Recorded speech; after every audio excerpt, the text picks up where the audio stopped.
I'm going to sit, put my leg on, turn her around, easy, mama, and then go. And so then she just gets relaxed in the pattern of, we're going to get to the box and do a little turnaround. And it's not a hurry or a worry.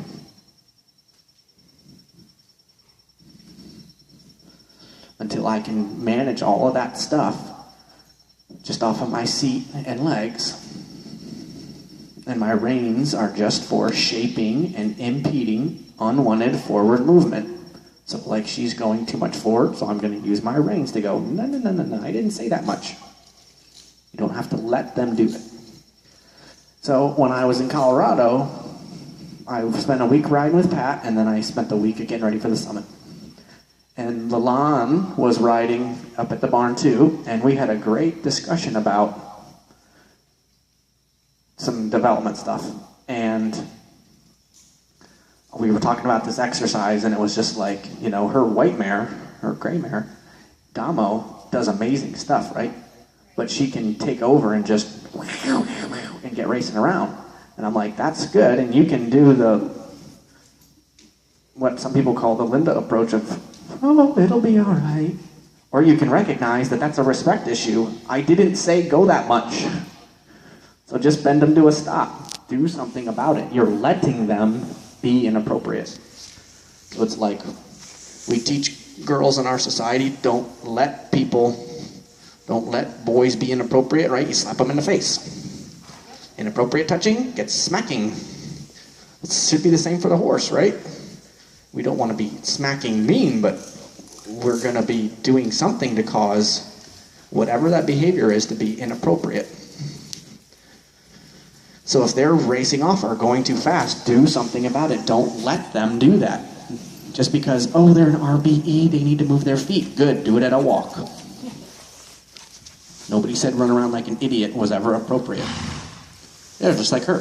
This horse can spin fast, but it needs to be relaxed.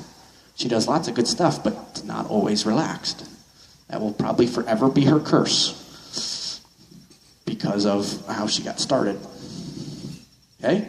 So we just recognize that we have to, maybe on some horses, forever say, no, wild and crazy is not the answer. There, see, it's already better. She blew out. So I can do lots of things at these boxes and on my follow the rail pattern. I could hit the box and do hindquarters till the horse faces the rail. Okay? And then go.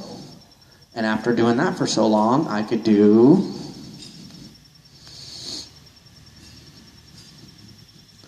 hindquarters and then tip the nose with the right rein. Up, haunches in. And it just like happened. Okay, hindquarters at the box. Tip the nose to the right, up, haunches in, a little bit. I could maybe do it with a feel. So the nose stays right, and I just tip the hindquarters. Or the shoulders. Okay, so now I have a game of haunches in, shoulders in.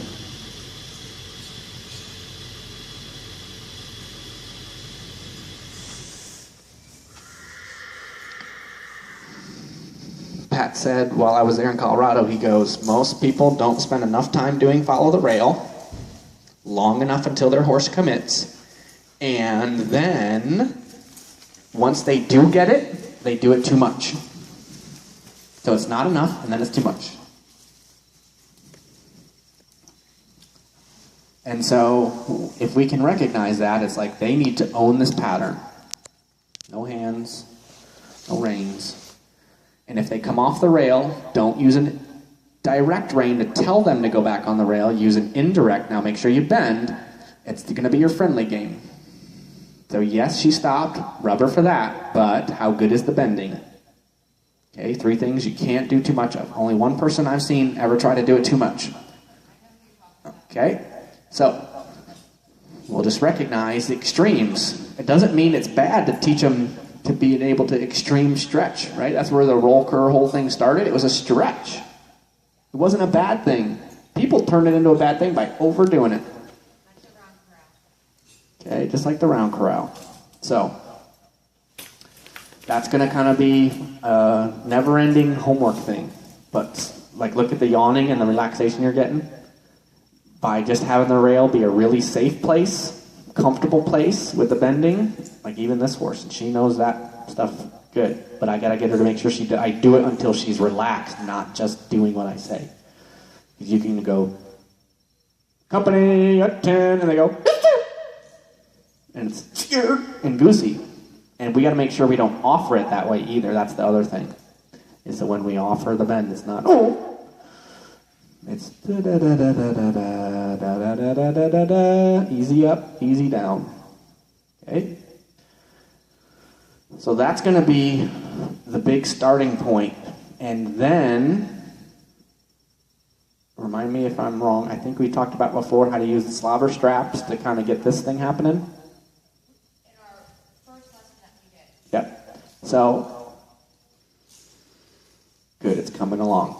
So that just needs to be the same as the snap, is really having that where they're just really comfortable down here, and it's the same idea. It's that jingle bell thing, but it's the down. This is something I learned from Pat when I went to ride with him in Wisconsin, is it's not up, up, up, up, jingle bell. It's up, down, up, down, up, down. So you got to get down all the way. So it's like you got to put it all the way down, and then up, down.